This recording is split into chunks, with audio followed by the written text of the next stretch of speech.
5ویں امام حالت بخار میں پانی منگاتے تھے، ایک گھونٹ پانی پیا اور باقی پانی لے کر آپ اپنے بدن پہ چھڑکتے تھے،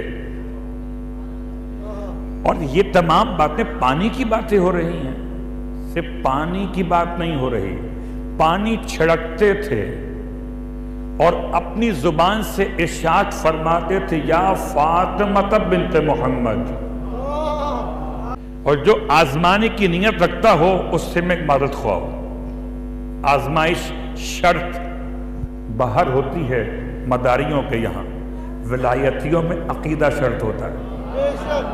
5ویں امام پانی چھڑکتے تھے اپنے اوپر اور نام لیتے تھے فاطمہ بنت محمد، اور اتنا زور سے لیتے تھے، سب نے لکھا راویوں نے، کہ گھر کے آخری حد تک امام کی آواز جاتی تھی، بلکہ گھر کے باہر بھی امام کی آواز جاتی تھی، کہ گھر کے باہر سے گزرنے والا امام کی زبان سے نکلے ہوئے الفاظ کو سنتا تھا کہ آج محمد باقر فاطمہ بنت محمد نام لے رہے۔ قبلہ امام کو الحمد تو آتی ہوگی نا، پڑھ لیتے سورہ الحمد، بخار اتر جاتا۔ امام کو یا نارو کونی بردم و سلامن علی ابراہیم تو آتا ہی ہوگا نا۔ میں ہاتھ جوڑ کے پوچھ رہا ہوں آپ سے، کیونکہ آپ کے ذہن میں باتیں آ رہی ہوں گی، یہ کیوں نہیں پڑھ لیں؟ سب پڑھیں، آپ کا مسئلہ، میں وہ پڑھ رہا ہوں تو امام نے پڑھا تھا، نہ کوئی نماز بیان کر رہا ہو، نہ کوئی عربی کلمات بیان، صرف ایک جملہ فاطمہ بنت محمد، آپ چھڑکتے جاتے ہیں پانی کو، صرف ایک جملہ پڑھتے ہیں۔ تو جب بڑا تیز بخار چڑھتا تھا بچپن میں، تو والدین کیا کرتے تھے کہ کپڑے کو پانی کے اندر بھگوتے تھے اور نچوڑنے کے بعد گیلا کپڑا پیشانی پر رکھتے جاتے تھے۔ بعض روایتوں میں یہ لکھا ہوا ہے کہ امام ایک کپڑا رکھتے تھے، ایک پانی میں ڈالتے تھے، اور ہر کپڑا بدلتے ہوئے فاطمہ بنت محمد۔ مرض، بیمار، روگ، خامی اور بھی دیگر اسی سے ملتے جلتے بہت سے معنی ہیں، ہمیں اس کی تفصیل میں نہیں جانا، بس اتنا سمجھ لیجئے کہ انسانی آزمائش کا ایک ذریعہ بیماری بھی ہے۔ ایوب علیہ السلام کی آزمائش بیماری سے ہی ہوئی، اور بھی بہت سو کو ہم اپنی روزمرہ کی زندگی میں دیکھتے ہیں کہ جن کو اللہ تبارک و تعالیٰ مختلف بیماریوں سے آزماتا ہے۔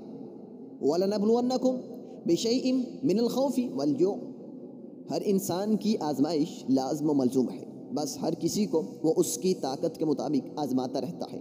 خیر انشاءاللہ ان قریب آزمائش کے موضوع پر اس پر تفصیل سے گفتگو ہوگی۔ دیکھیے میرے نزدیک مسلمانوں کے بیماری میں مبتلا ہونے کی دو قسمیں ہیں۔ پہلی قسم کہ انسان اپنے کیے گئے برے اعمال، صرف مومن مسلمانوں کی بات کر رہا ہوں، اپنے برے اعمال کی نسبت مختلف بیماریوں میں مبتلا کیا جاتا ہے تاکہ وہ بیماری اس کے گناہوں کا کفارہ بن جائے، جو کہ اکثر مسلمانوں کے ساتھ نہیں ہوا کرتا۔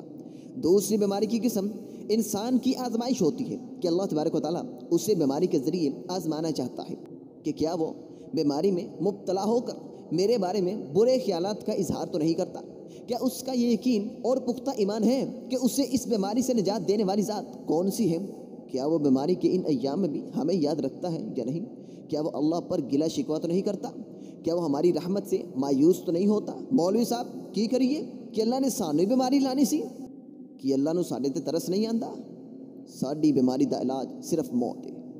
کہیں انسان بیماری کی شدت میں اللہ کے بارے میں کوئی ایسا کفری جملہ نہ ادا کر دے جو اسے دائرہ اسلام سے خارج کر دے۔ خیر یہ ہوتی ہے انسان کی آزمائش بیماری کے ذریعے سے، اور ویسے تو مومن کو کانٹا بھی نہیں چوبتا، مگر وہ اس کے گناہوں کا کفارہ بن جاتا ہے۔ اس لیے بیماری کی ان دونوں صورتوں میں اپنی آزمائش میں ناکام مت ہوئیے گا، اللہ پر گلہ شکوہ مت کیجیے گا، اس کی رحمت سے مایوس مت ہوئیے گا۔ 18 سال اس کی رحمت پر یقین کر کے ہی ایوب علیہ السلام صحت یاب ہوئے تھے۔ خیر چلتے ہیں اپنے موضوع کی طرف، مگر اپنی گفتگو شروع کرنے سے پہلے ہر بار کی طرح اس بار بھی قرآن کی کچھ آیتیں آپ کے سامنے پیش کرنا چاہتا ہوں۔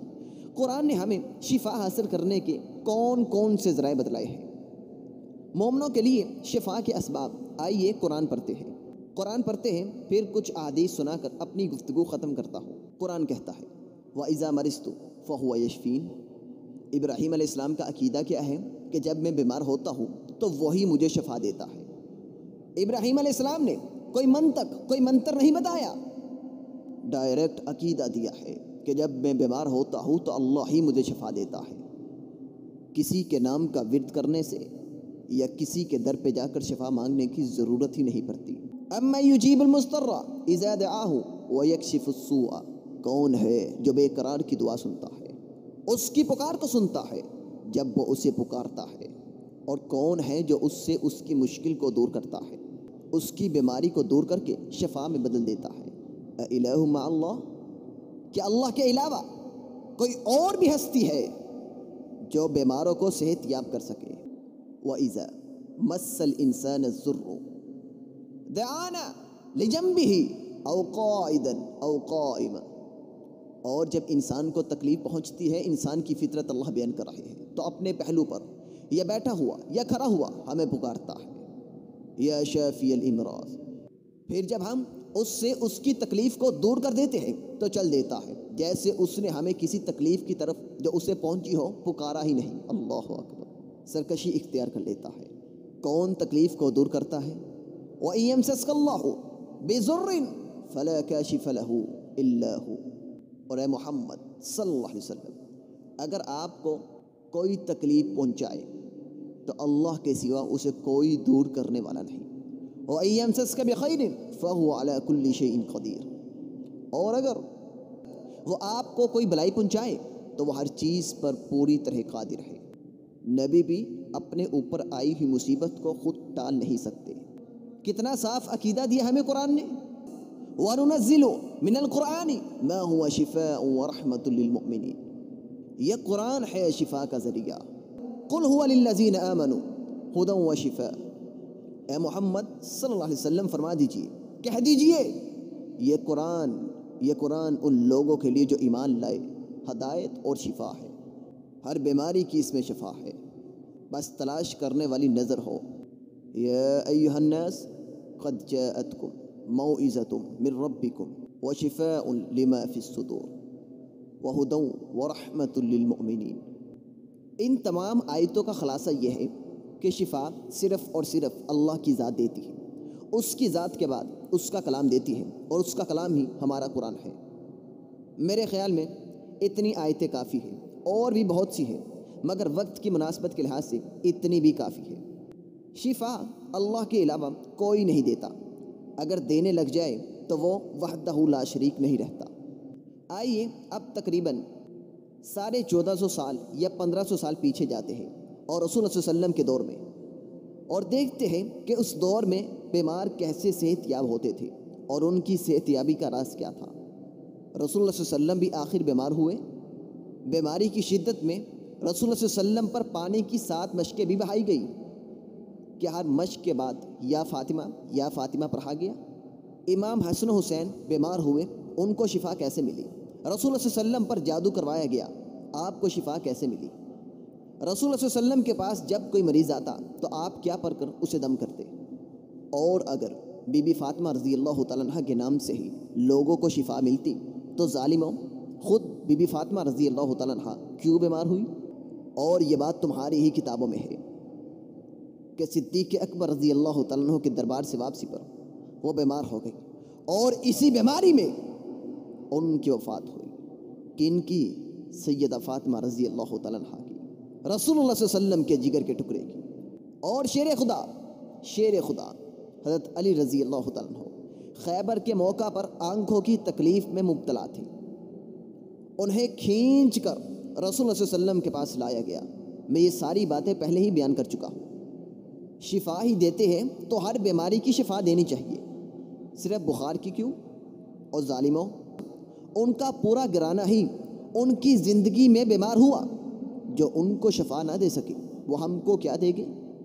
اور ان کے بیٹے اور رسول اللہ صلی اللہ علیہ وسلم کے نواسے بقول تمہارے جب بیمار ہوئے تو انہوں نے 3 دن روزہ رکھنے کی نظر مانی تھی، اور پھر آگے کیا ہوا یہ آپ ان سے سنتے ہی رہتے۔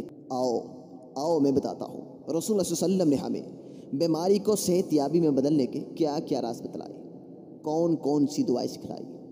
کیا ان میں سے کسی دعا میں سیدہ فاطمہ رضی اللہ تعالیٰ عنہ کا ذکر تھا؟ اور ظالمہ، خود خود ان کے ہاتھ چکی چلا چلا کر ان کے ہاتھوں میں چھالے پڑ جاتے تھے. کیا رسول اللہ صلی اللہ علیہ وسلم نے ان کو غلام مہیا کیا تھا؟ یہ باتیں میں کرنی نہیں چاہتا. لوگ سمجھتے ہیں کہ میں نعوذ باللہ ان پر تنقید کر رہا ہوں. اور سن لو، اللہ کی قسم، وہ جنتی عورتوں کی سردار ہے. اگر کل کو انشاءاللہ اللہ کی رحمت ہمارے گھرانے کی خواتین جنت میں گئی تو وہاں بھی ان کی سردار سیدہ فاطمہ رضی اللہ تعالیٰ عنہا ہوگی.